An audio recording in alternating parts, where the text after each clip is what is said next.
I started using Bumble a couple of months ago just to see what it was all about. I wasn't expecting much when I downloaded the app. Even still, I was open to anything when I began using it. I had never been in a real relationship, so that's something I was certainly open to. When I first set everything up, I got a few matches right away, which was surprising. That surprised me because I'm not tall or very handsome, although my mom might disagree with the second part. After messaging back and forth with several people, I decided to meet up with Tracy. We had been chatting for about a week and seemed to have a lot in common. Our conversations flowed easily, and she was quick to suggest meeting in person. We agreed to meet for drinks at a bar downtown at 7 p.m. on a Friday. I arrived a few minutes early and grabbed a table. Tracy showed up exactly on time, looking just like her profile pictures. She was attractive, well-dressed, and had a confident smile that put me at ease immediately. The first hour went surprisingly well. We talked about our jobs, hobbies, and favorite shows without any awkward silences. She was 27 years old and working on her master's in psychology at the university in our city. I noticed some small things that seemed odd, but nothing major.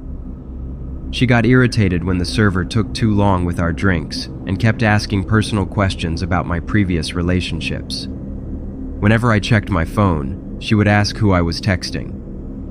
Around 8:30 p.m., Tracy suggested we go to her friend's house party instead of staying at the bar. She told me it was only a 15-minute walk away and that it would be fun to meet some of her friends. I was hesitant at first, but she was persuasive, and I was enjoying her company. We walked to the party together, with Tracy linking her arm through mine possessively. The party was in a large apartment building in an area of town I wasn't familiar with. When we got there, I mingled and met a few of Tracy's friends. Everyone seemed nice enough, even though they all seemed to know each other well. I was the only outsider. I was awkward at first because of that, but as the night went on, I had a few drinks. By around 9:45 p.m., I loosened up a lot. I was talking to some of the other guests. At one point, I found myself talking to a guy named Martin. He was friendly and easy to talk to. We chatted about work, hobbies, and the usual small talk for a while. Then, during our conversation, Martin mentioned that he had known Tracy for years because they went to college together. Out of the blue, he told me I seemed like a good guy, so he wanted to give me a heads up that Tracy could be a bit intense, with some people even calling her batshit crazy.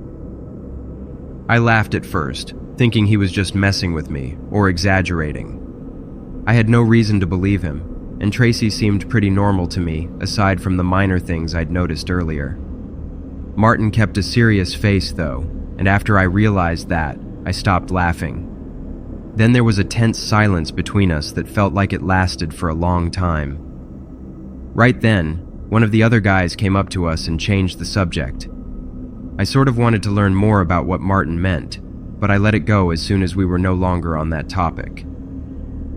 I kept an eye on Tracy throughout the night and noticed how her mood seemed to shift rapidly.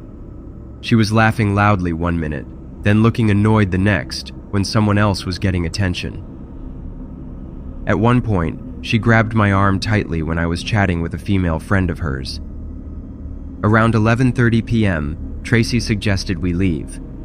She asked if we could go back to my place, since her roommate would be home. Something about this didn't sit right. The way Martin warned me, the way she grabbed my arm when I was talking to her friend. But I told myself I was probably overthinking it. She liked me, and I didn't want to look like an idiot for turning down a chance to get laid, or even better, a relationship. I reluctantly agreed, telling myself I was probably overthinking things. We took a rideshare to my apartment, which was about 25 minutes away. During the ride, Tracy became increasingly affectionate, putting her head on my shoulder and holding my hand. I had an apartment in a quiet neighborhood. As soon as we got inside, Tracy's demeanor changed completely. She started looking at the photos on my wall and asking who the women in them were. When I explained that one was my sister and another was a cousin, she didn't seem convinced. Tracy then spotted a text notification on my phone from a female coworker about a work project. This triggered an intense reaction from her. She began accusing me of not being interested in her and suggested I was probably talking to multiple women. I was shocked by her sudden change in behavior and tried to calm her down. I explained that the text was work-related and showed it to her, but she wasn't satisfied. Her mood kept switching between anger and tears. She would yell at me one minute and then apologize the next, saying she just really liked me and was afraid of losing me. After almost an hour of this erratic behavior, I told Tracy that I thought it would be best if she called a ride home. This suggestion sent her into a complete rage. She started pacing around my apartment, ranting about how all men were the same and how she shouldn't have trusted me. I tried to de-escalate the situation, keeping my distance while suggesting we could talk tomorrow when we were both calmer. Tracy suddenly went quiet and walked into my kitchen.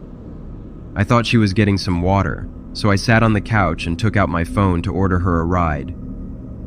When she came back, things calmed down, and her demeanor suddenly changed. She moved closer on the sofa and started kissing my neck.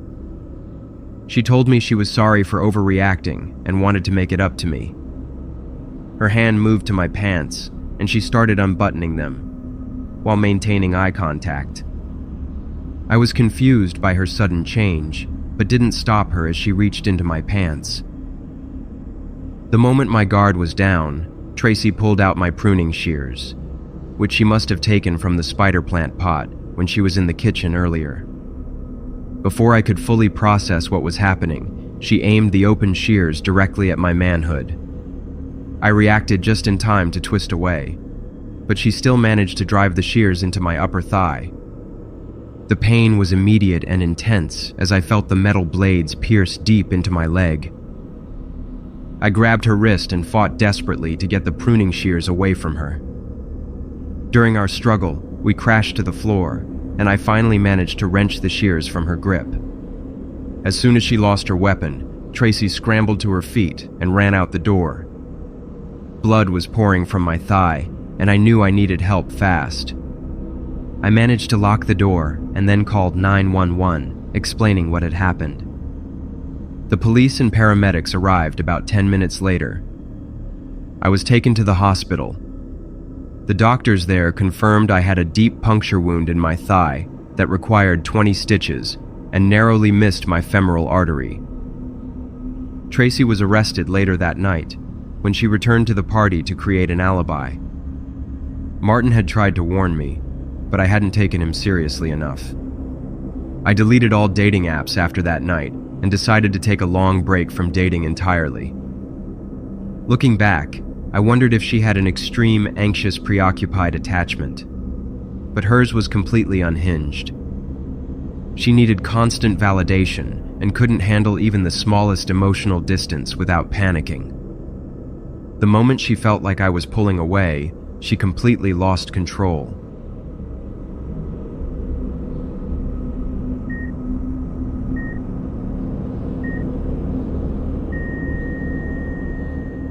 Back in 2016, I downloaded Tinder just looking for someone to hang out with. Dating was not my main concern at the time, so I was okay with only going on a few dates here and there.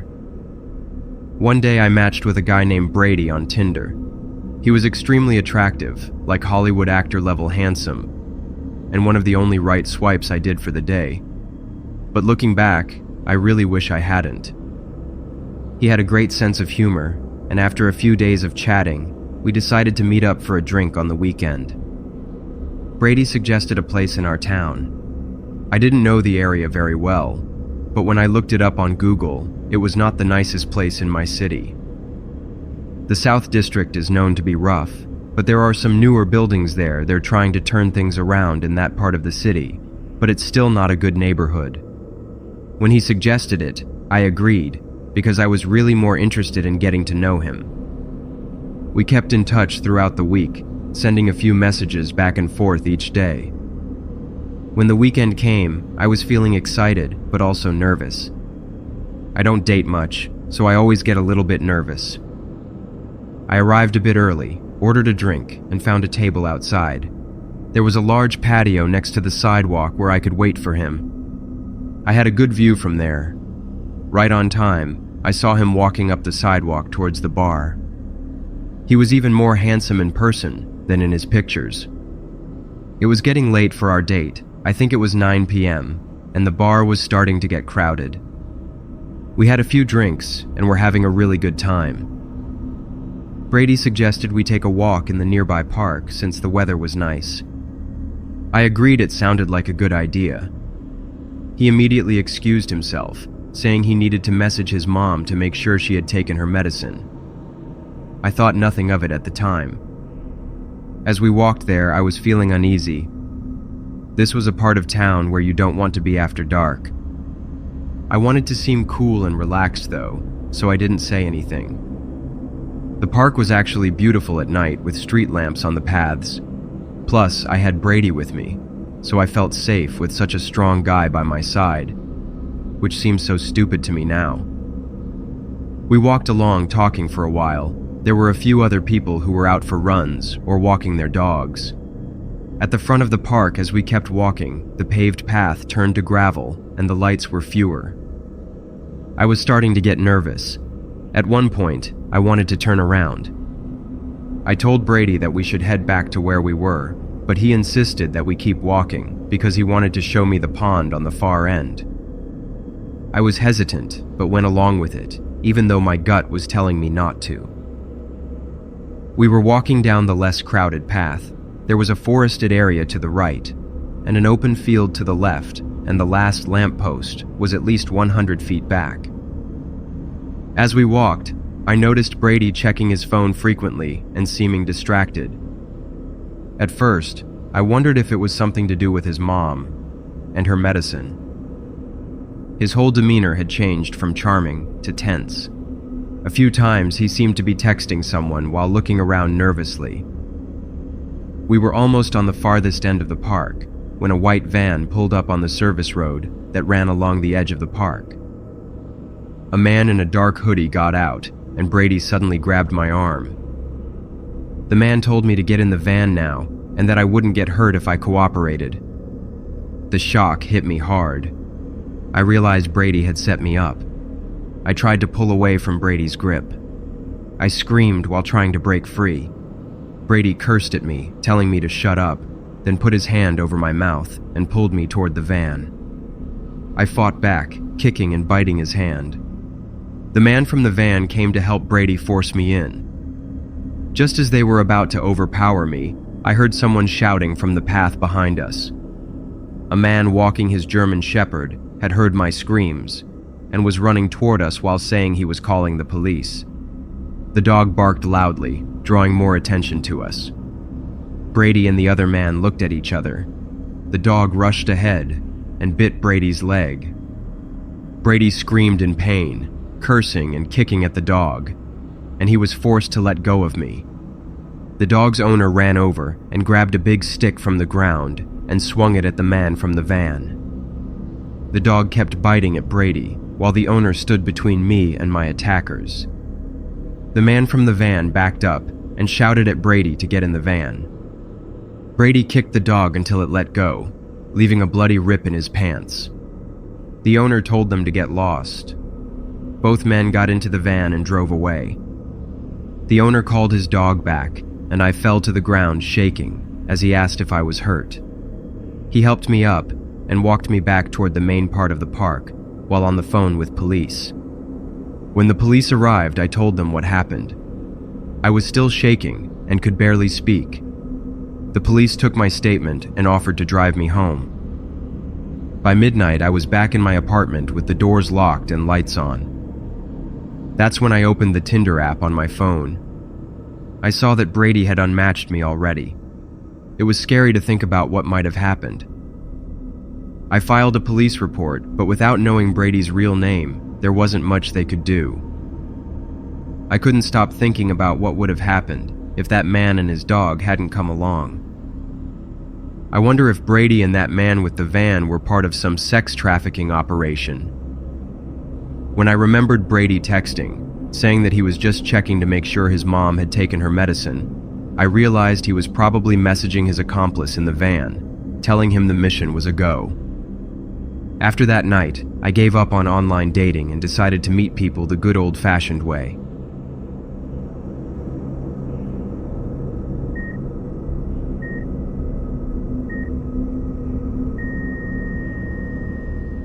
I'm a 30-year-old guy, and this happened when I was 23. I had been using the Plenty of Fish site for a few months with no success. I had browsed through countless profiles, and no one seemed interested. That is, until I got a match with Matilda. At least I think that's her name. Her profile showed a woman with short dark hair and hazel eyes. She had a sleeve of tattoos running down her right arm and wore thick framed glasses. Her bio said she loved true crime podcasts, indie films, and collecting vintage records. A pretty basic description, but I didn't have a lot of options. I was happy to get a match at all. We started chatting on the site, and I was surprised by how well we clicked. Our conversation flowed easily, and we had a lot in common. After a few days of talking, I asked if she wanted to meet up.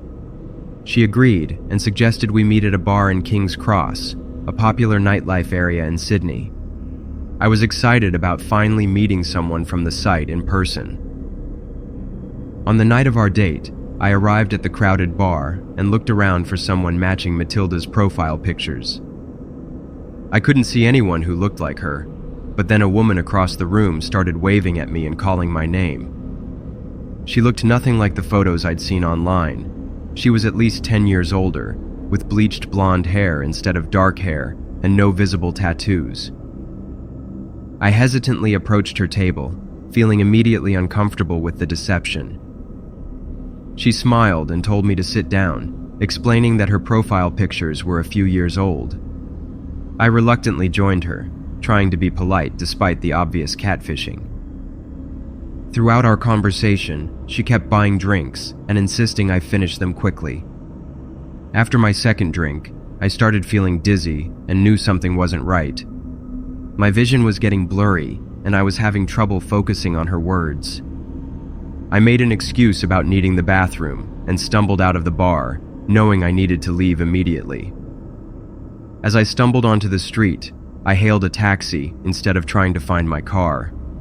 I knew I was in no state to be driving. I was still feeling the effects of whatever had been in my drink. But I managed to climb into the back seat and give the driver my address.